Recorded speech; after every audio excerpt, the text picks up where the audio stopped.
Welcome to the speaking module of the IELTS speaking exam. My name is Mohammad Marufiruz, number 454687. And the candidate is Aman September Mola. And your number is 356989. The speaking has 3 parts, and I'm going to record this for the marking purpose. And I will give you instructions for each part. For part 1, I will ask you a few questions to get to know you better and some questions on a general topic. So, how did you get to this exam? So firstly, I would take around a 20-minute bus trip, and then afterwards I would take a 5-minute auto rickshaw straight to the IELTS institution itself. All around, it would take around 25 minutes. Okay, let's talk about books. How often do you read books? I often don't read a book, but whenever I do get a book that I really do indulge into, is I read the book for around 5 to 10 minutes every day. Where do you usually buy books?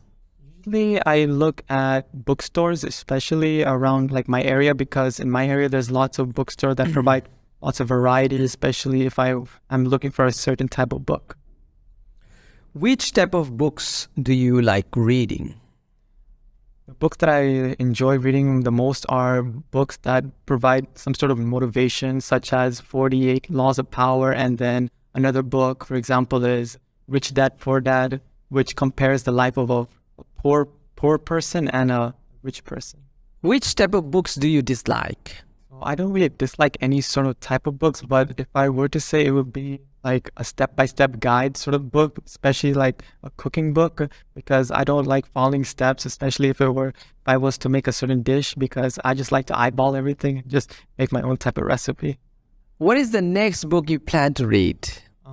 A lot of my peers recommended me to get into the Harry Potter books because people say there's lots of differences, especially when watching the movie and then how it was depicted in the actual book itself.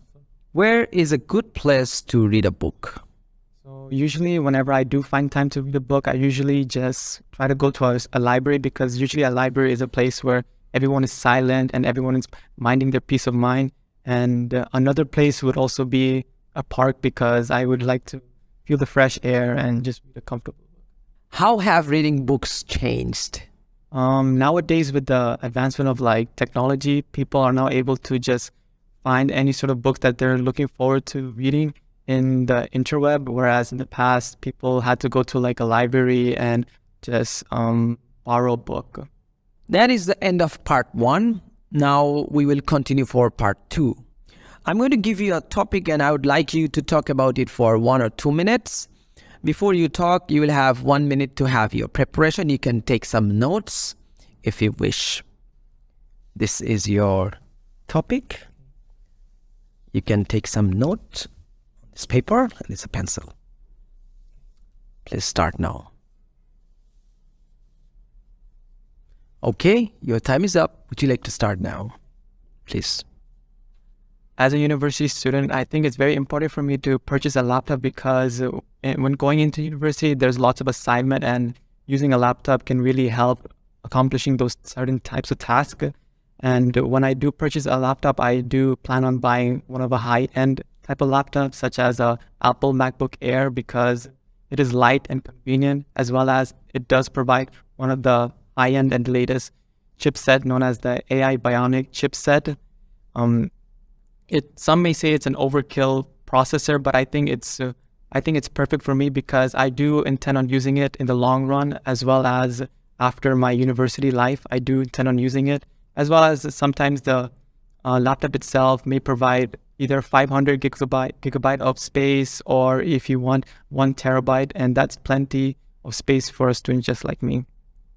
But when I do plan on buying the laptop, I don't plan on purchasing in an online market, because in an online market, it's very easy to get scammed, because lots of sellers, they just want to make a quick buck, and it's very easy to scam the buyer itself. As well as if you do purchase a laptop online, they do tend to mark up the price by like 20 or 30%.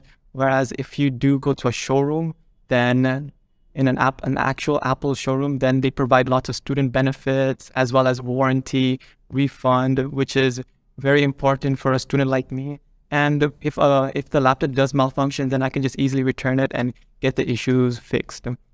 But if I don't plan on purchasing that sort of laptop, then I think a better alternative may be iPad itself, because an iPad is convenient as well as it can fulfill all the day-to-day tasks that I need in accomplishing. Okay, your 2 minutes is over. I'm going to stop there and I will take back your paper question. And now we will continue with part 3. For part 3, I will ask you some more questions related to the topic. Let's talk about choosing products. With so many choices these days, how do people decide what product to buy? I think a perfect example of choosing a product may be going to the interweb. For example, if you do go to an online store, then there's lots of recommendation. For example, a smartphone. If you do look at like different stores, they provide different smartphone at different price points and what you may tend to use it for. Yeah.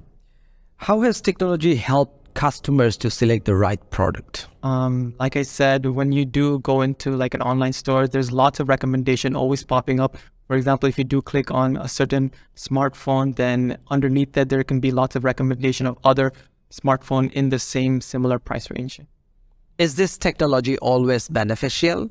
I think in most cases it's beneficial because lots of people are trying to find the proper price range, and usually in purchasing a smartphone, it can be a quite competitive gadget to buy. That's why I think it's quite important to look into other smartphone itself.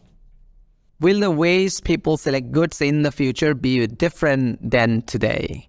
I think with the advancement of technology, I think there's going to be definitely different methods of how to purchase like certain gadgets online.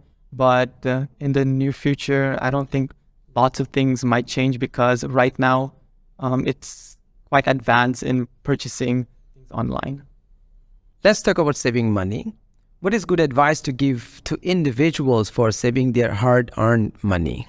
I think a good advice is if the thing that you're trying to purchase is relative to what you need, then I think it's important to actually save your money. Whereas if it's just like for example, a showpiece or something to flex or to grab attention from your peers, then I don't think it's a product that you should be looking forward to buying. Whereas if it's a product, like I said, that's important and can use in your daily need, then I think it's a good way to save and invest in buying it. How has saving money changed in the past several decades? Leaving it home, whereas nowadays people are now more likely to investing it in a bank so that there's some sort of compound interest that they earn each month. What are the causes of this change? I would say because of the advancement of technology, it is easy for now people to understand where their money is located. For example, if it's in a bank, people can easily transfer it from one bank to another if they are to pay any sort of fees, whereas in the past, they would just hand out the cash to the person itself. There's the end of part 3. That concludes the speaking portion of the IELTS exam. Thank you very much.